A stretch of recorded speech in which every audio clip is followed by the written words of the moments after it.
นี่แม่งยังชุดเฮ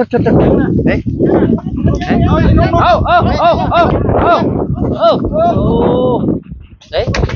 เป็นไหนแมงมันแมงกังกะแมงมันแมงกังกะแมงจุ๊บจุ๊บเมียพอตู้ลุยขนาดเลยพอตู้นี่ย่านหน้าแดงคืองอยู่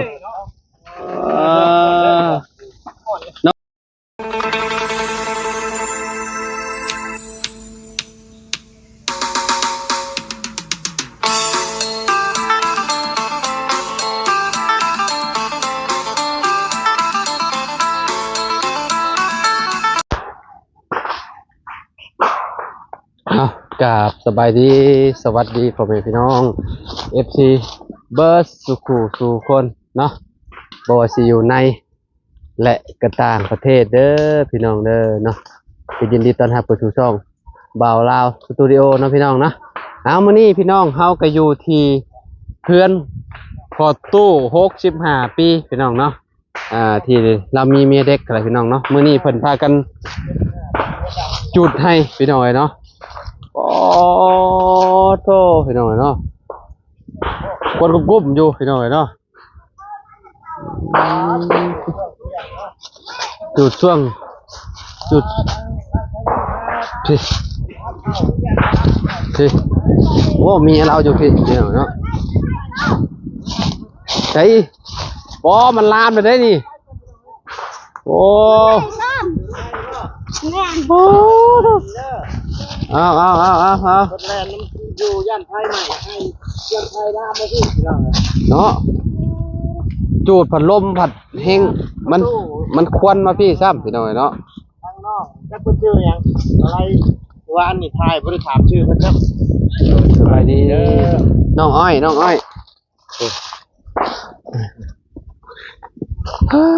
พี่น้อยเนาะแล้วแลนนะอ้อมหน้าอ้อมหลังเยอะพี่น้อยจูดช่วงแดดๆนี่คือว่ามันควันขนาดได้เลยพี่น้อยเนาะคนกลุ่มเลย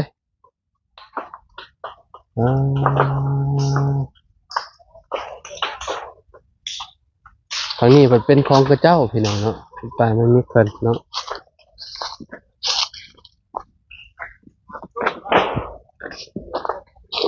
มาพี่ก่อนพี่น้องเนาะ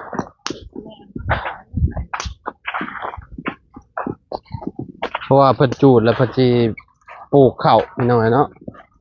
ปลูกข้าวปลูกมันเนาะโอ้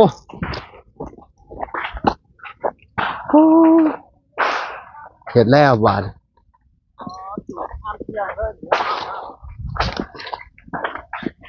ไปจูดยามเที่ยงแล้วเนาะนี่เนาะจูดช่วงแรงบ่ได้บ่ไม่มันต้องเอาแบบแดดๆนี่เนาะเอาแบบแดดเจ็บหน้าด้วยเนาะ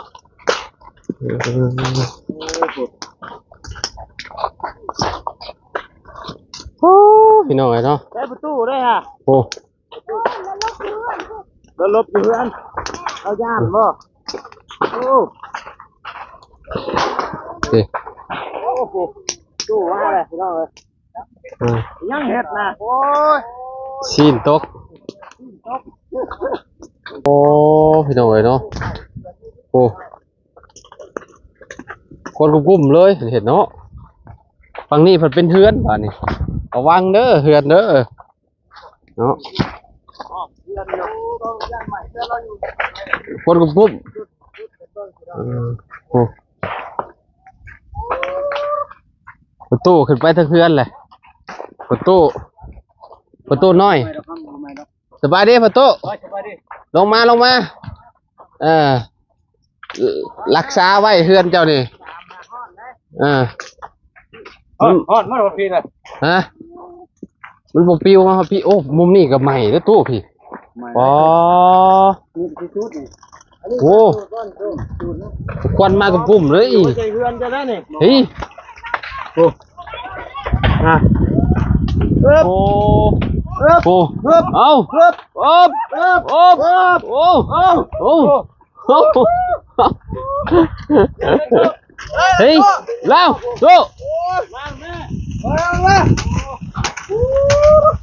โต ปอมันควันหยังนี่เนาะ โอ้ คนกลุ่มเลยปอพี่น้องเอ้ยประตูเรายืนค้ำแอมึงเลยผู้ โหเล่าให้งาน โอ้ เขา ไปให้มันไปพุ่นแล้ววะโอ้พี่น้องเอ้ยเนาะ ไปไปอันนี้มันใหม่ไว้ประหยัดมันดอก อ่าเอ้าเอ้าโอ้โอ้บ่บุญโอ้ยฮอนโอ้ขนาดเฮาอยู่พี่ยังเป็นคนฮ้อนหนึงโอ้เนี่ยเฮือนเรานี่อยู่ใกล้ๆนี่นี่อยู่มุมกลางเลยเฮือนเราเมียกระแลนห่อหอบอยู่พี่น้องโอ้โอ้โอ้โอ้มันไปแล้วบัดนี้ไฟมันไปพุ่นแล้วเห็นความตู้ว่าอลีได้ เราเป็นทหารบ่ต้องกลัวสิ่งใดๆแล้วไอ้ตู้เอาป้องกันเพื่อตัวเองเนาะ บ่ย่านบ่ย่าน ประหยัดเนาะ ย่านสบายดีสบายดีเด้อสบายดีสบายดีคือเขา โดย มันเก่าแล้วอ่ะ เอาอย่างไรเอาคือให้ลายเนี่ยคือลายเป่าแต่เขานี่ พิเศษโอ้เนี่ยมันจะใกล้คิดว่าไฟใหม่เพื่อน โอ้ยบ่ย่านคอยอยู่นี่เราบ่ต้องย่านนี่แม่งยังชุดเฮ้ย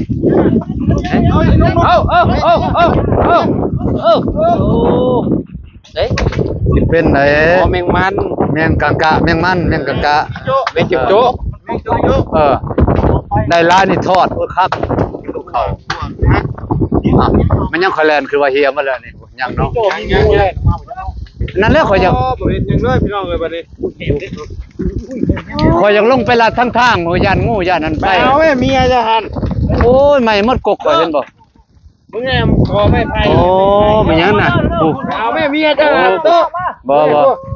โอ้เป็นยังดอก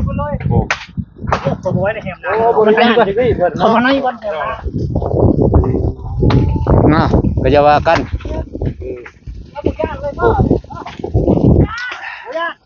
เมียพอตู้ลุยขนาดเลยพอตู้นี่ย่านโอ้หน้าแดงครึ่งอยู่น้องอ้อยบ่ย่านบ่อ้อยบ่ย่านบ่ไฟน่ะบ่ย่านเราเคยจูดเลยสับ ประตูเอากระทานี เล่าแห่งอาชีพเฮ็ดให้เฮือนเล่าเฮาเป็นทหารเฮาบ่ได้จุดให้จุดหน้านี่เราเฮายังบ่ย่านเรามันเคยแล้วบ่ย่าน ประตูมีกระทานีไผ่ประตูใหม่วัดเนาะ กระทาลายอยู่ในตู้นี่ แม่นบ่มีกระทาอย่างในโต๊ะเดี๋ยวนะลูกนะ โอ้ยน้อยพ้นเอาเว้ยปล่อยมัน น้อยได้แห้งแซ่บ บ่คืนใน กระเทินโพด คืนในหนังนั่นแหละ ฮะ ว่าสากหลังครับผมว่าโหเนาะโอ้ อ้าวตัวนี้คือบ่ใหม่เว้ยใช่แหละใช่แหละ เราสั่งเมียเราไปอีกแล้วนี่คือบ่ใหม่แล้วเดี๋ยวมันไปเองมันน่ะนะ มันก็ใหม่ข่อยชูเอ้ย คนญาติดิ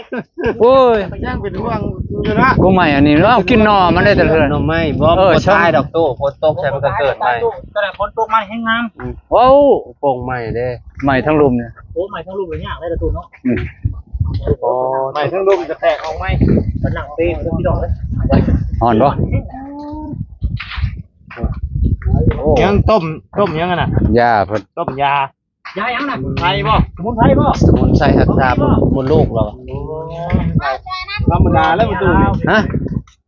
ขลุ่น โอ้ดอกแซ่บ เอาหยังขลุ่นเฮ้ย รถให้เมีย ใหม่ๆนี่เปื้อนได้นี่ ห่วงนี่บ่ โอ้ยมันบ่ยากขล้นดอกมันก็หยุบ เนาะ แหละ โอ้ยอืม อ่อนบ่ได้ไฟ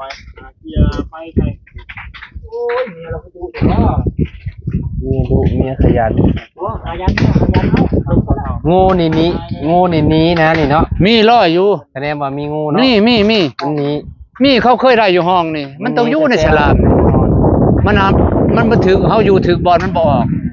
บางเทื่อมันออกบ่ทันก็มีตายแล้วนะ เด้อไฟลามสิเด้อ ไม่แข็งกระเดยอยู่แล้วแล้วตู้ มดเบอร์ไม่เช็ดผ้าเพื่อนข่อยมดเขาอันทับไปจุด กำลังเจอเห็ดพาเฮือนดิ กระยามัน มันลมได้ช่วงนี้เนาะ เออ มันลมมันจูดง่ายอยู่เด้ สบายก็เขาจูดย่ำลมนี่แหละ จูดย้ำลมแล้วมันจะใหม่ดีโอ้โหมาแล้วมันปิวมาใส่เองมันนี่เอาตู้ เออ โอ้พี่น้องโอ้โอ้ ไม่ยังจะปบทันเนาะงูปบบ่ทันเนาะ แม่ ตาย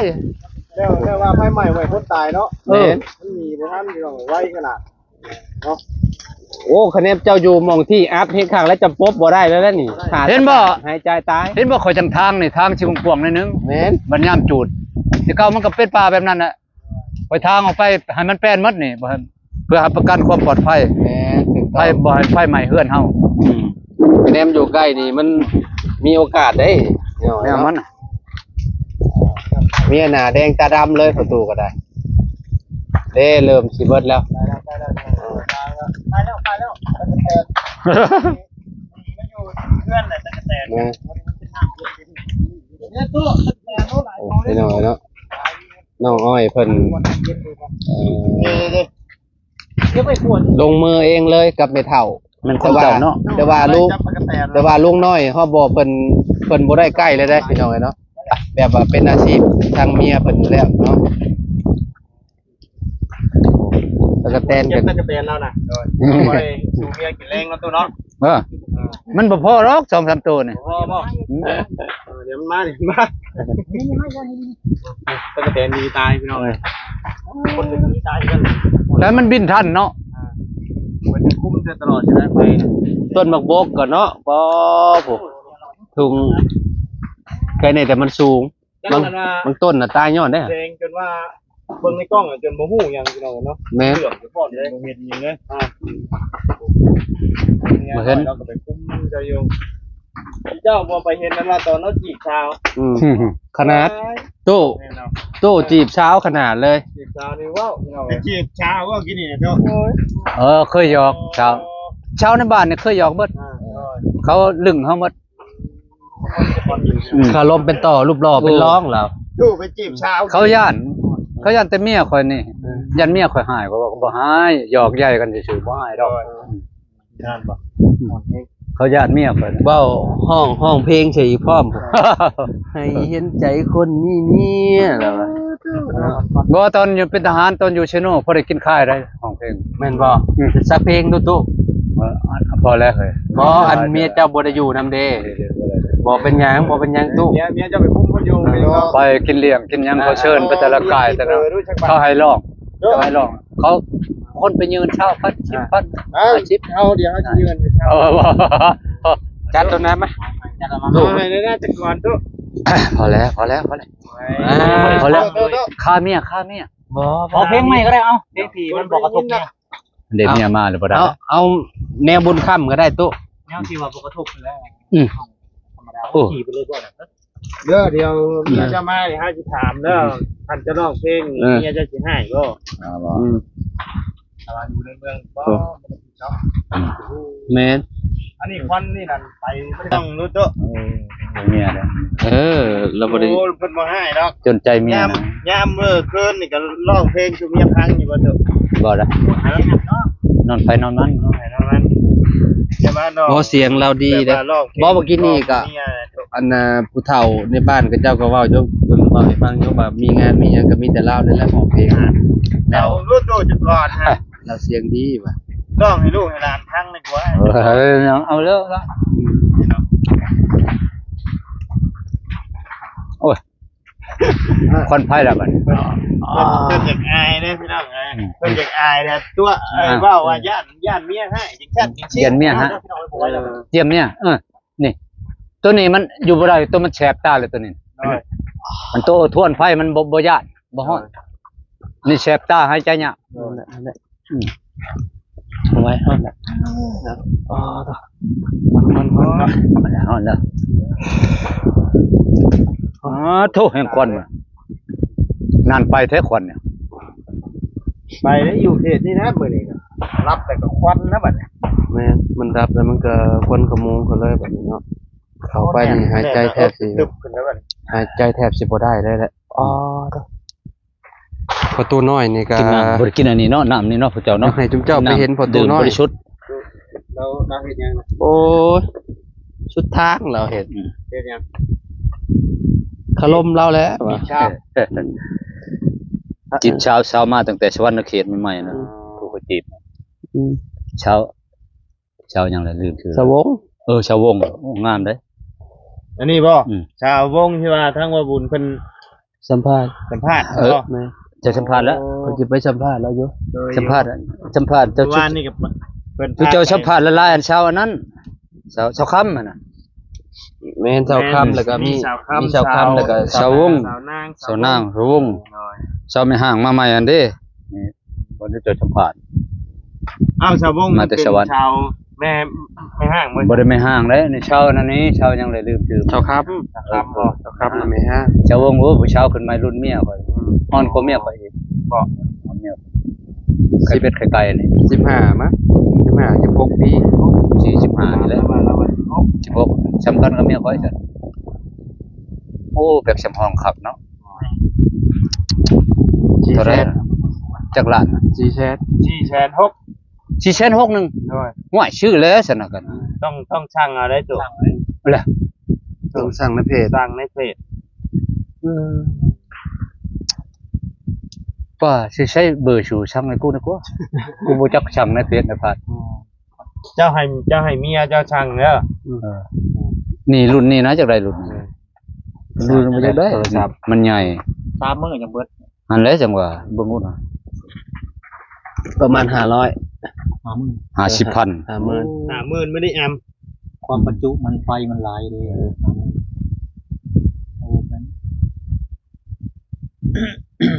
ควันแห้งเลยบานทางหลัง เจาะสำห ข รับ มู กาก ร เล เดิน ย ทาง ครับหันแล้วจังว่าบ่โอ้นี่ห่าวเนาะนี่ห่าว นี่คือ นี่ห่าว โอ้เพิ่นอ่าน มันแมนบ่ตู้มันแมนบ่ นี่เฮา แม่น บ่แม่นข่อยเว้าซื่อ บ่ขอบ่เฮา ชื่อจีน บ่ขอ ๆนี่ห่าวนี่สบายดีติภาษาจีนหากบ่แม่นอันนี้ ว่าเกี่ยวกับสิเกี่ยวกับ หมอนี่มันจะคือกันในสองประเทศข่อยก็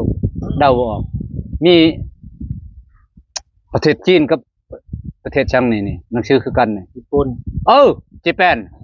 อย่าว่าญี่ปุ่นไม่ญี่ปุ่นสากลเขาว่า เป็นรีบ ญี่ปุ่น บัดนี้ก็เป็นแล้ว อ่ะพี่น้อยเนาะทางน้องอ้อยเพิ่นก็มาแล้วคุมภัยแล้วเป็นที่เรียบร้อยแล้วพี่น้อยเนาะฮ้อนบ่น้องบ่ได้ว้าวเนาะเหือย่อยเลยพี่น้อยเนาะประตูเป็นหยังคือบ่ประจูนำเมีย เอาก็หลายคนจุดแล้ว เอ้าหลายคน ย่านปบบ่ทันไฟใหม่ ยันไฟ ยันไฟบ่แต่เมียนี่บ่ยาก บ่ยาก บ่ยากจังเลยนี่ อันผัวเพิ่นคือย่านแท้ย่านไผอันอย่างแรกเราย่านไฟใหม่เฮือนเราเนาะคุมไฟอยู่ติดพี่น้อยเนาะใครแน่แต่เพิ่นทางแบบกว้างอยู่พี่น้องเนาะบ่อนเฮือนดังใหม่เพิ่นนี่นะวันนี้มีแต่ปลาให้มันมอดเอาเองหมดเลยนะตัวเนาะ หมอดเองแล้วบ่ได้หด อ๋อ บ่ได้หมอดมันได้มันหมอดตามธรรมชาติมันนะ พี่มาเบิ่งดูคืออีหยังนี่พี่น้องเนาะ แต่ตา อั แล้ว นนี้อันนี้บ่เป็นหางไม้นะหางไม้อันดีมาดูครับบ่โอ้ ได้ไปก่อน กินขมือบ่นี่เนาะรู้สึกว่าแบบใดมันดีอยู่บ่ ก็เลยยังบ่ฮู้หาก็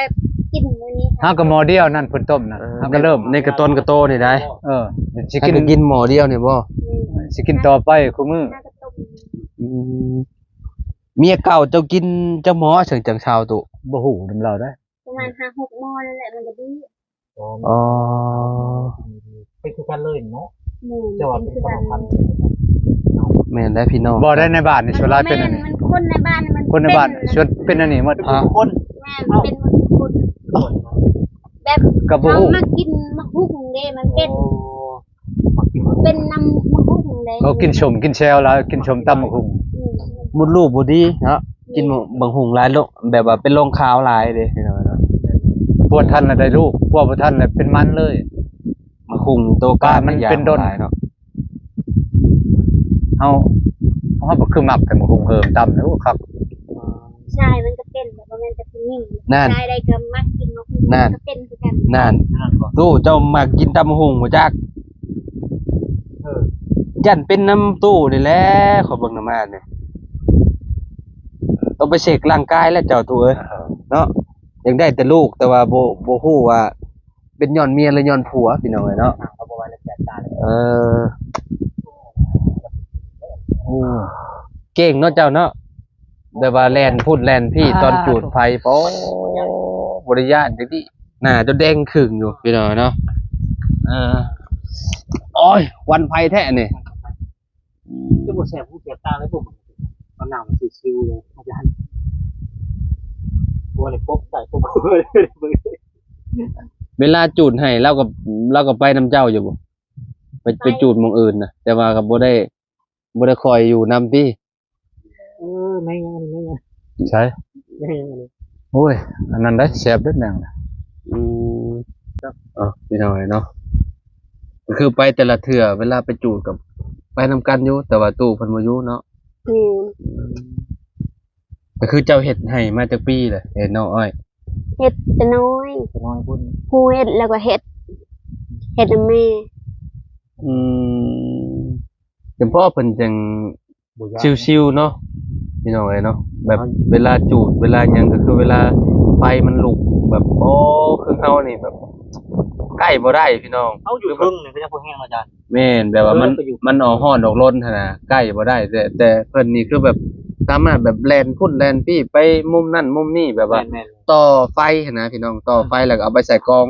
อ่าแบบอย่างเช่นกอง5แบบนั้นพี่น้องเนาะแบบว่ามันยังบ่ไหม้เพิ่นก็เอาไปจูดแล้วก็แล่นไปเอากองใหม่ไปเรื่อยๆหั่นนะเนาะจนมันไหม้เบิดพุ่นแหละพี่น้อง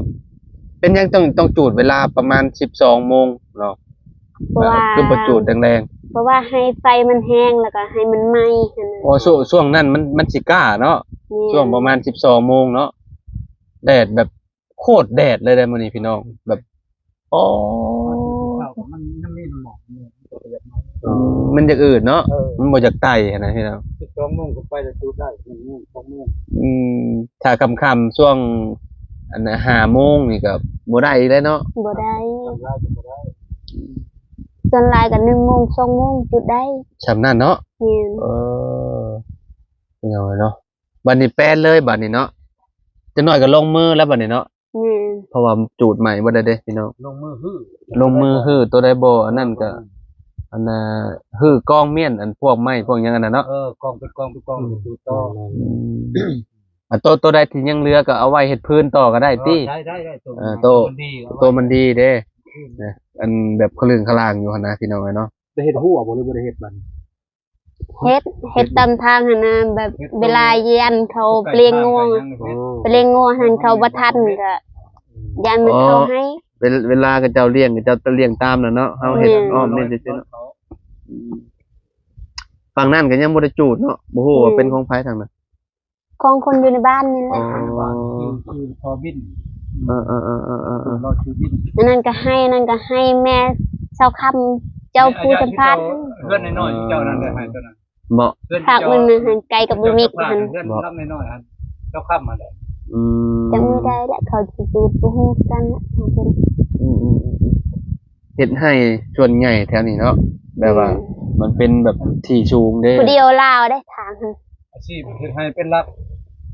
จนหลายบ่มีหน้านะก็มันจำเป็น แม่น แต่ แม่ มี น หน้ามันแล้วมันสบาย เฮ็ดน้ำมันผัดน้ำไม่ใช่สิมาหงเนาะมันเป็นที่สูงเด้บัด พวกมีหน้าก็นี่จำนวนน้อยเห็นบ่เฮาลงไปกี่ โดยเห็นอยู่ แต่ว่ามันก็บ่หลายปานนั้นอืมเฮ็ดให้นี่ปีหนึงได้อัน6ชิปบ่ที่จะเว้า5-6ชิป งามแบบ อีกครับ แบบอิงตามและแบบเขาห้องงามเขาก็ได้หลายบางทีเขาห้องบริงามนี่มันตายหัน เวลาอันเก็บกู้นี่เฮ็ดแบบใดอันเกี่ยวหรือหูดเอา เกี่ยว เกี่ยวเอาเนาะ นี่แต่เก่าหันพูดแต่ เดี๋ยวนี้ทันสมัยเติบเลย นี่ แต่บางหมู่บ้านคือยังอันน่ะเอากระยังเนาะพี่น้องใส่ทางหลังแล้วก็หูดปอให้เด้ปกกวางๆนึงก็หูดเข้าเอากับบ่ไหวแบบนั้นอันนี้มีเกี่ยวแล้วก็มีแต่ให้เขาเจ้ามาพ่นให้เนาะ แบบเขาพูดยันมันบ่ทันเลย มันล่มบ่นั่นเนาะ แม่น อ๋อ อันนี้เขาเกี่ยวเอา อืม เกี่ยวแล้วมันเก็บเกี่ยวทัน เฮ็ดจะบอนนี่น่ะซุมเจ้าน่ะเฮ็ดอันนี้อยู่นี่แล้วก็อยู่ไสอีกให้นี่ มีแต่วันหนึงนี่แหละเฮ็ด เอาบอนเดียวนี่บ่เออ เฮ็ดลายกับยันมันบ่รอดคือกัน อืม บ่ได้ใส่ปุ๋ยใส่หยังหรอกว่าพวกเขาให้นี่ บ่ มีแต่ปลูกตามธรรมชาติปลูกหมักแตงนี่ตู้เอ้ยก็สิงามอยู่ครับว่าหมั มั ก ก แต แต ง งและ พวก ปีหน้านี่ก็ปลูกมักแตงมักสลีและกิน หมักแตงหมักสาลีหมักมู เขาเลย หมักมูให้แบบนี้เนาะ ผสมผสานกันว่า หมักมูให้ก็สิงามอยู่เขาว่าเนาะ สมัครเป็นหมกธรรมชาติ หมักมูโอ้โคตรแซ่บเลยหมูธรรมชาติหมูให้นี่ บ่มียาบ่มีปุ๋ย เออปลูกแบบดินดำแบบนี้โอ้สุดยอดแล้ว งาม งาม มักแตงกับเฮ็ดหวานกินบัดว่าโตพุทธสำนึก ปลูกหลายๆเด้อตู้เด้อ เขาจะ สิได้มาตูด ซีมนำเด้อ ฮะบอกเมียบ่เออ เอ้าผัวบ่ปลูกบ่เป็นหมากบ่ผัวปลูกหรือว่าจังได๋ บางคนเล่นคนมันปลูกเป็นหมากคนปลูกเป็นหมากเป็นหมากที่โบราณแบบนี้ เออดุเนาะเมียเจ้าเนาะคือว่าแล้วเราซึมซับตั้งแต่ยังน้อยๆพุ่นเนาะเฮ็ดให้ตลอดกับพ่อกับแม่ จังหวะ ดุแล้วจังมักเนาะ แล้วจะเอา เจ้าไปเบิ่งก่อนนะนี่ครับบางทำไมเนาะฮะเอาเจ้าคู่ฮู้ว่าเมียจะดุจ้ะ เห็นเราจะกิน เออ กินให้อยู่ไปจอดกลุ่มจอดน้อย อ่า บางคนดูแล้วจังมันจะบางคนกล้าน้ำนอนดูแล้วถ้ากินแค่น้ำพัว อ่า แล้วก็เขาฆ่า จังแล้วบางทีอาจสิดุแต่ตอน อย่างไรนะ บ่ได้อยู่กับผัวเด้บัดอยู่กับผัวว่าผัวมีเงินมีคำแล้วก็สิค้านเฮ็ดเนาะน้องอ้อย คนนั้น เออ เตรียมบ่ได้เด้ออนาคต เออเนาะนี่น้อยเนาะก็คือว่าหลายคนเขตนี้เพิ่นเฮ็ดให้เฮ็ดหยังหลายพี่น้องเนาะแบบว่าลูกเต้าเพิ่นใหญ่มากก็เพิ่นก็ต้องพาเข้าให้เข้าสวนหั่นน่ะเนาะคันว่าบ่เฮ็ดก็บ่ได้กินเนาะตู่อืมเช่นนี่แหละนี่น้องอ้อยเพิ่นนี่แหละเนาะครอบครัวเพิ่นก็ค่อนข้างสิใหญ่พอสมควรอยู่เนาะพี่น้องเอ้ยเนาะถ้าเบิ่งนํกันพี่น้อง แม่น ถ้าเบิ่งตาชมประตูน้อยกับน้องอ้อยจะเป็นจังไดเนาะโอ้ไปเลยไปใช้น่ะ เบิ่งก่อนเราพยายามเบิ่ง โอ้ยไฟใหม่เบิดผัดไปละบาดนี่เนาะ แต่เมียบุกตอนนั้นมันเป็นไฟ เมื่อกี้นี่ไปเบิ่งน้ำสร้างพุ่นอยู่พุ่นกับเรา เรื่องต่างเขายังบ่เคยเห็นไกลบ่ทัน เคยไปต่อไผก็ให้เราจุดเราบอกว่าจุด อือ เราว่าเขาสิปุ๊บนี่แหละมื้อนี้จะจุดเขาจุด เราเป็นแบบไรเราย่าน บ่ฮู้คือกัน บ่แต่เก่าได้ใช่ แต่เก่าเราบ่ค่อยจุดเด้มีแต่ค่อยแล้วก็แม่ค่อยแล้วก็เอื้อยค่อยแล้วก็อายค่อยไปจุด เบิ่งทหารคือสิกล้าหารเนาะ แบบว่าอันกล้าจูดกล้าหยังกันนะ บัดเราเฒ่ามาเราหัดบ่กล้าปานใดเนาะ กับอีกอย่างเราก็บ่อยากเห็นหุ่งอะเด้เลยยามไฟไหม้หรือว่าอยากเตะโตลุ่ม ยันแม่น ยันคนไฟมาหลายเนาะ แม่นก็มี ยัเรา แม่นก็มี แล่ ส่วน บ่ทันหั่น ส่ว น่ะ นใด เพราะว่าเฒ่าเด้ยัน บ่ขึ้น ล่มทำได้สำหนึ่งถึกต่อถึงหยังกันเนาะมันบ่คือวัยรุ่นเฮาได้ขนาดวัยรุ่นเฮาควันมาเมื่อกี้นี่ยังแบบหน้ามืดตามัวไปพี่น้อยเนาะ นั่นแหละ ก็แม่นความเราอยู่ได้เป็นความประตูเราอยู่คะแนนเป็นวัยรุ่นยังใครได้เนาะอันนี้ผัดต่อหลายบัดนี้ควันมาบ่จักบ่ชังว่ายาวโยสิแล่นไปจูดพุ่นจูดพี่ก็โยคือว่าแหล้ว แล่นบ่ทันบ่ตีกับตอไม้บ่ลมมันน่ะโอ้ไฟมาทางนั้นตายแล้วเว้ย แม่น ลุ อัน ก นี้ บ่ทัน อันนี้คือความจริงอันนี้นะพี่น้องเนาะควันกลุ่มโยงานเขาเจ้าเนาะพากันกินข้าวกินน้ำแล้วบ่ กินแล้วค่อยแต่บ่ฮู้ลาว FC คอมเมนต์มาอยู่ว่าอันเสียดายอนาคตน้องอ้อยว่าซั่นพี่น้องเอ้ยเนาะ คือ ก็ บ่ เสียดายบ่ได้แล้วแบบ สิเสียดายอิหยังเนาะ แม่น เราตั บ่ ดสิน ได้ ใจ เฮา เอง มักเฮาก็เอา เจ้ามักเราอยู่แล้ว เจ้าบ่ได้ถูกบังคับอยู่แล้ว อืม อืม คือจะพอใจบ่ ทางพ่อแม่ก็เขาบ่ให้เอาอยู่น่ะแต่เฮ็ดได้ใจอยากมักเขาก็ปล่อยไปนั่นแหละ ก็คือพ่อแม่นี่ในใจนี่บ่อยากให้เอาคนเฒ่า แม่น แต่ว่าคือเจ้านี่ตัดสินใจเอง แม่นเราก็ห้ามบ่ได้คือกันนะลูกมักก็คือเรามัก อ๋อก็คือทางน้องเพิ่นนี่จังได้กับเนาะมักประตูน้อยอยู่แล้วพี่น้อยเนาะก็คือแบบบ่พ่อแม่นี่บ่สามารถแบบห้ามได้พี่น้องเนาะก็คือแบบเลี้ยงได้อยู่พี่น้อง แต่ว่าใจนี่เลี้ยงบ่ได้เนาะลูกมักไผก็แล้วแต่เนาะพ่อแม่ก็บ่สามารถแบบบังคับได้ดอกพี่น้องเนาะคือตอนนี้ก็คือแบบอยู่นำกันได้ประมาณกี่เข้า2 ปีเลยเนาะ แม่นส่งปีนี้แหละ 2 ปีนี่พอดีเลยเนาะ โอ้ก็ถือว่า โอ้ถือว่าโดนเติบเลยได้พี่น้องเนาะ แบบตอนเขาแต่งค่อยนั้นเดือน4เด้อันนี้ก็ฮอดเดือน4ปีนี้แล้ว อืม ก็2ปีอะ อืมครบ2 ปีพอดีใช่เนาะ แม่น โดยอ่ะพี่น้องเอ้ยเนาะเดี๋ยวให้น้องอ้อยเพิ่นพักผ่อนก่อนเนาะเพิ่นจูดให้จูดหยังเพิ่นก็แล้วเรียบร้อยแล้วพี่น้องเอ้ยเนาะก็ถือว่าผ่านเรียบร้อยเนาะใหม่เบิดแล้วเนาะน้องเนาะ แม่ ยัง น เหลืออยู่พวกไม้ตัวที่ว่ามันขยิงแหละเดี๋ยวเพิ่นก็พากันเก็บแล้วพากันจูดใหม่อีกเทื่อนึงเนาะพี่น้องอันนี้มันคือสิบ่ตายติเนาะ ได้แล้วครับ บ่ตายดอก ก้อนไม้อันไหลนี่ได้ แม่น มันรวบซื่อๆเนาะ อืม ฝนตกใส่มันก็โป่งไหม้แล้วนี่เนาะได้กินหน่อไม้ใหม่อีกนี่พี่น้องเนาะแต่ก้าวมันเป็นป่าหน่อไม้บ่ซะน้อง แม่น คือยังมีอยู่กอเดียวหน่อไม้ถือกระเจ้าอันถอนไปบ่หมดเล มัน ย มีลายและหมดทางเลยตัวนี้ก็ค่อยอยากทางแต่เราบ่ให้ทาง อ๋อ ดีแล้วว่าสุดท้ายเลย เอ้าดีแหละ อยู่ในเฮือนแบบเวลาอยากหน่อไม้ก็คือแบบเนาะบ่ต้องไปหาใส่จงไว้ในลายกอก็ดีกันเด้เขตจุมข่อยน่ะคือแบบสิจงเม่นเลยเพิ่อๆปลูกเม่นซ้ำหน่อ 3 ไม้ กอ น่ะ พอดีแกงแบบมันออก แม่น เต็มสำราบอยู่ เต็มสำราบพอดีกินเลยนี่พี่น้องเนาะได้จงไว้อยู่กอเดียวนี่เนาะประตูบอกให้อาเมียนพี่น้องเนาะ เอ้าแบบสำคัญ เราบ่ให้ทางได้ค่อยทางแล้ว เราให้ค่อย ประ ไป โยช แบบ น์หลายเลย บ่ได้ทางอีก เฮ็ดตอกเฮ็ดไม้อันปิ้งกันเลย แม่นเห็ดตอกมัดก้าก็ได้เลย ยังก็ได้ไม้สำคัญเลย บ้องมันบ่ยาวๆเนาะเหนียวเห็ดติบข้าวก็ได้ แน่นอน คะแนนประตูเราสารเป็นให้เราสารน่ะติบข้าวบ่ยากซื้ออีกบ่เป็นบ่ แม่นฉะนั้นซันวีก็อยากวีเวลาเฮาช่วยเขาแล้วเฮาอยากวีก็ซันบ่เป็น เฮ็ด น้องเคยอีกสานให้น้องคอยพูดน้อยๆให้อีกสานให้ สารกระโตกเคยเขาไม่กระด้างเคยเขาบ่ แม่น เดี๋ยวได้จ้ะใส่กระเป๋าตัวนั้น อ้าวอยู่ในบ้านก็ใส่กระเป๋าคือกัน แต่มันก็บ่คักบ่ได้แล้วเราอยากใส่ไม้สะดวกเราว่าแล้ว เห็ดอยู่เห็ดกินอยู่ตารางนี่แหละซุมเราก็ได้พี่น้องเนาะนี่อนาคตประตูแล้วเราสิอันผู้เคลื่อนอยู่หมองนี้อีกพี่น้องกีตาภัยเราเนาะ ถูกต้อง อยู่กับเมีย2 คนอนาคตก็มีลูกคนหนึงเนาะเจ้าก็อยากมีลูกให้เราเนาะจ้ะเนาะ แ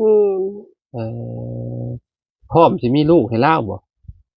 จักแหละบ่ฮู้คือกันแหละ แล้วในความคิดเจ้าเป็นแบบใดจ้ะ ความคิดก็อยากมีลูกให้เขาอยู่แต่เฮ็ดได้แบบโตเฮาก็เป็นพยานแบบนี้หันน่ะ มันยังบ่พอมันตัวนี้ ก็คือห่างกายแบบว่าอยากมีลูก แม่น บ่จิตใจหาอยากมีลูกแต่ร่างกายบ่พร้อม อืม ร่างกายเราก็คือสุขภาพนั่นแหละ บ่น่าสิเกี่ยวกับเรานะก็คือว่า แบบแต่ก้าวหันค่อยแบบตอนค่อยยังบ่ทันเอาลาวหันค่อยบ่เคยเจ็บบ่เคยเป็นเลยเป็นไข้นั่นนี่ปึ๊บเอาลาวนั่นเดี๋ยวนี้แหละค่อยบ่ได้ไปโรงหมอตลอดหันแบบสมมุติว่าเฮาแต่งมื้อนี้แหละดองมื้ออื่นหันเป็นโลดนั่นมันเจ็บอยู่ในท้องหั่นน่ะ เจ็บมดลูกบ่ แม่นไปโรงหมอตลอดตอนนั้น เป็ หั่ น น ต น่ะ รวจของเราบ่อย่าเราเป็นนั้นเป็นนี้ ก็ไปกวดมีแต่เขาว่ามดลูกอักเสบมีแต่เขาว่านั่นแหละ บ่ไปตรวจเรา จักแหละ ลอง ก็เราบ่เคยเป็นเจ็บนั่นนี่ก็ บ่แม่นอย่ามันเกี่ยวกับแต่ บ่มีแต่ว่าเจ้าเจ็บมดลูกอย่างเดียวเลยบ่ แม่นไปตรวจยามใดก็มีแต่เขาเว้านั่นแหละมีแต่เขาวางยาให้กินแล้วก็มันดีแล้วก็มันเป็นอีก บรรเทาซื่อ แต่ไปตลอดแล้วนะช่วงนั้นนะ เกี่ยวกับมดลูกติมดลูกบ่ดีเนาะ แบบปึ๊บข่อยเอาลาวให้มันเป็นแล้วนะ เป็นนั่นนั่น คุมื้อนี่ยังเป็นอยู่บ่หรือว่าบ่ได้เป็นแล้วคุมื้อบ างมือก็เป็นก็พอได้พออยู่เป็นหั่นน่ะเอากินยาแล้วมันก็หาย เออ มันบิดก็บ่ได้บิดแฮงท้องเฮา อืม พออยู่ อยากจะมาลองกินยานี่เบิ่งเนาะ นี่ ยาทำไมอันนี้ทำไมพื้นเมืองนี่เนาะพี่น้องไปจะโอเคน้องพักผ่อนซะจ้ะเนาะขอบใจหลายๆเด้อน้องเด้อ โดย จะได้ก็สู้ๆเนาะสู้ต่อไปเนาะพี่น้องเพื่อครอบครัวเนาะน้องเพิ่นก็อายุยังน้อยพี่น้องเนาะ16 17ปีเนาะประตูไปใช่เลย จ้า สรุป ยันเราไปเบิ่งไผทางนั้น เนี่ยเบิ่งเราเลยเด้อ เบิ่งเอาหน่อยเด้อ เขารู้จักรู้ซุบลงไปหลุมบ่ได้ ไปซะน้องอ้อยสบายดีเด้อน้องอ้อยเด้อ โดยสบายดี ไปพี่น้องเอ้ยเนาะ